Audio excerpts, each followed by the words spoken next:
Bana, mambo vipi? Kuna kitu kimoja cha muhimu sana ambacho nitaka ni kushirikisha. Sasa wewe unaweza ukafanya utafiti zaidi namna gani unaweza kufanya kwa mazingira yako, na mimi nitakueleza kwa kesi yangu ambayo niko nayo, hasa kama unatumia saa ya Apple Watch, na unaweza ukaangalia alternative ya hiyo. Unapovaa Apple Watch na unapofanya mazoezi aidha ya kutembea au ya kukimbia, hizo zinaitwa cardio fitness exercises. Ukifanya haya mazoezi, kuna kipimo cha muhimu sana ambacho mimi nakifuatilia. Kipimo hichi kinaitwa cardio fitness, ambacho kinapimwa kwa Vmax, kwa hiyo ndo unit yake.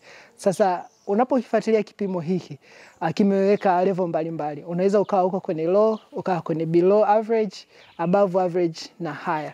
Sasa kipimo hiki kina maana nzuri sana. Maanake ni uwezo wa mwili wako, kwa maana ya mapafu na moyo pamoja na misuli, uwezo wa asili zako kuvuta oxygen au kutumia oxygen ipo kwa kiasi gani, na hiyo ndio sababu yake. Na kipimo hiki kinavyoenda juu zaidi, afu kinavyokuwa kwenye level za juu zaidi, ndivyo inamaanisha kwamba afya yako ya mwili iko katika hali nzuri zaidi. Kwa hiyo unaweza ukatumia smartwatch yoyote ambayo ina uwezo wa kupima kipimo hicho, na fuatilia wewe, alafu niambie kwenye comment hapo uko kwenye level gani. Uko low, below average, above average au uko high.